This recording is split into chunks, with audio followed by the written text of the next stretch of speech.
Hi, I'm Mr. Hoffman, and I'd like to read you a story.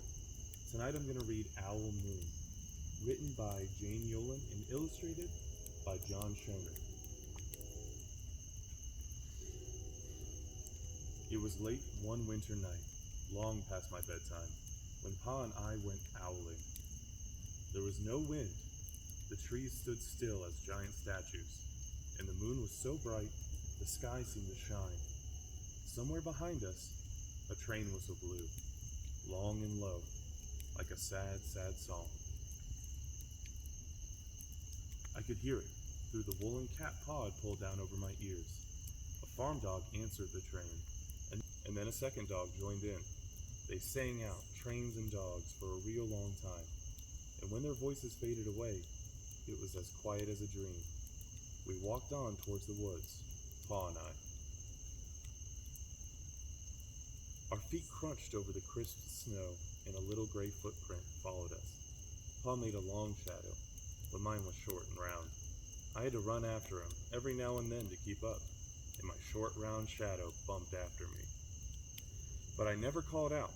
If you go owling, you have to be quiet. That's what Pa always said.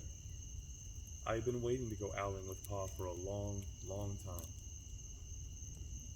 We reached the line of pine trees, black and pointy against the sky, and Pa held up his hand. I stopped right where I was and waited. He looked up, as if searching the stars, as if reading a map up there. The moon made his face into a silver mask. Then he called, "Woo-hoo! Woo-hoo!" The sound of a great horned owl. "Woo-hoo! Woo-hoo!"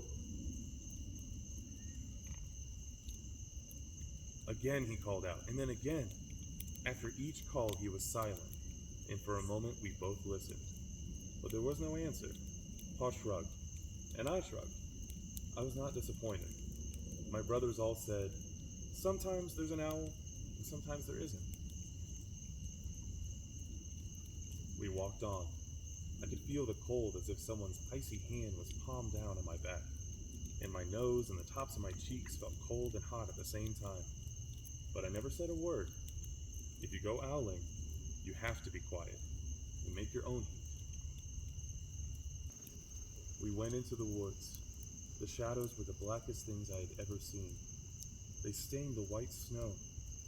My mouth felt furry, for the scarf over it was wet and warm. I didn't ask what kinds of things hid behind those black trees in the middle of the night. When you go owling, you have to be brave. Then we came to a clearing in the dark woods. The moon was high above us. It seemed to fit exactly over the center of the clearing, and the snow below it was whiter than the milk in a cereal bowl. I sighed, and Pa held up his hand at the sound. I put my mittens over the scarf over my mouth and listened hard, and then Pa called, "Woo-hoo! Woo-hoo! Woo-hoo! Woo-hoo!" I listened, and looked so hard my ears hurt, and my eyes got cloudy with the cold.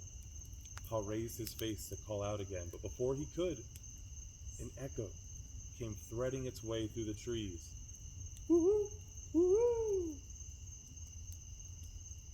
Pa almost smiled. Then he called back, "Woo-hoo! Woo-hoo!"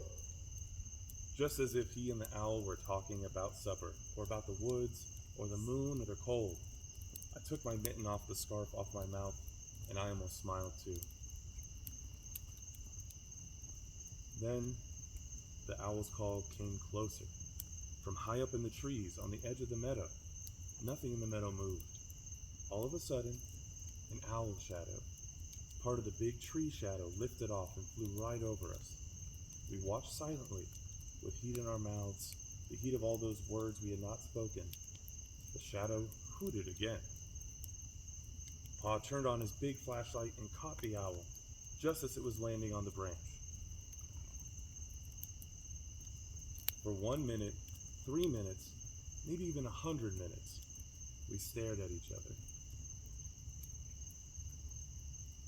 Then the owl pumped its great wings and lifted off the branch like a shadow without a sound. It flew back into the forest. "Time to go home," Pa said to me. I knew then I could talk. I could even laugh out loud, but I was a shadow as we walked home. When you go owling, you don't need words, or warm, or anything but hope. That's what Pa says. The kind of hope that flies on silent wings under a shining owl moon.